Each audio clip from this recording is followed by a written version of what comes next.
Anderson sits here at the Lorraine Correctional Institution, one of the top recruits in the country, now simply inmate number 690128. What happened? You pretty much lose control.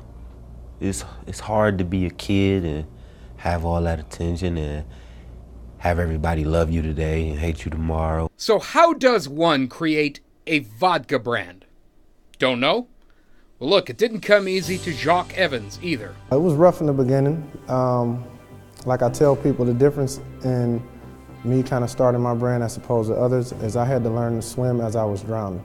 So by me knowing nothing about the industry from the business side of it to, I knew a lot about promoting, but not about the actual business side of it. Evans is the CEO and creator of Cleveland-based Flow Vodka, a fast-rising brand that's only been around since 2011. It's now sold in 8 states. Of course, you can get it in many stores here in Cleveland.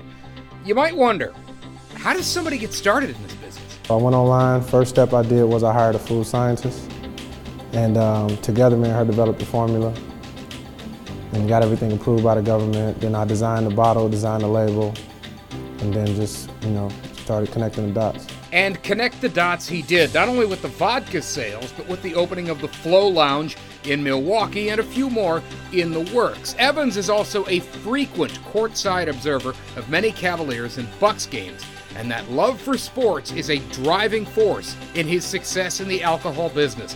His office is littered with sports themes and pictures of legendary sports figures. His journey is comparable to what many athletes have gone through. Naturally, I'm a huge fan of sports. I have a lot of relationships with a lot of different athletes. I have a lot of admiration for athletes because I know what they go through to be great every night takes a lot of discipline.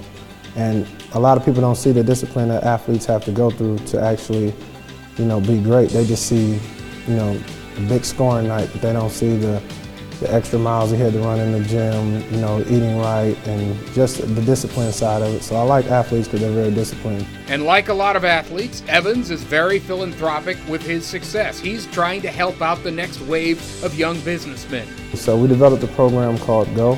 It stands for Golden Opportunity. And we're partnering with Cleveland Heights High School, the school I graduated from. And what we're doing is we're donating $5,000 to 2 students to start a summer business. And we're going to mentor them throughout the summer to make sure that their business is successful. Growing up for me, no one ever came to speak to us at school about owning your own business. It was all kind of a robotic system. Grow up, get a decent job, go to college, and just work. No one kind of helped us, hone in on our skill set and become great. So that's something I want to do with the high school and kind of change that whole dynamic. Giving back to the community. Now that's something the Cleveland area really needs, and that is very personal for Jacques. I like the fact that as we continue to grow the brand, Cleveland could be known for a great vodka. I mean, when you think about Tito's, you think of Austin, Texas, but I don't see Cavs fans rooting for the Spurs. So that's one of the main things that drives us, is knowing that the city is behind us and we want to continue to grow the brand and shine light on Ohio. And that was critical. And, that's the thing when you have one guy that consumes so much attention on the offensive line. People might have been wondering, I didn't see Garrett doing anything. Well, he had 2 guys on him a lot of time. That's fine. It's fine. That lets other people get to the quarterback. We'll see if they're able to do that tonight. That would be great if they can get to Darnold, put pressure in his face. This is a little bit of a homecoming game for a few guys on the Jets. First, McCown. Obviously, Josh McCown played here. Isaiah Crowell played here. How dangerous do you think it is? Like that there. Did you see it? It didn't take long standing on the corner of Fairmount and Eaton to see what the problem was. There's a lot of rolling stops in the world. I've almost gotten hit a lot of times. Maureen Floriano lives just down the block and walks her 2 dogs through this bustling intersection every day. It's pretty chaotic. I feel like I have to race across the street pretty much every time I cross. I walk my dogs up to Shaker Lakes almost every single day. At the 4-way stop in Shaker Heights, some drivers yield at best. Anthony Grace is a landscaper and drives his equipment through a dozen or more times a week. And as you can see, they didn't even stop over there.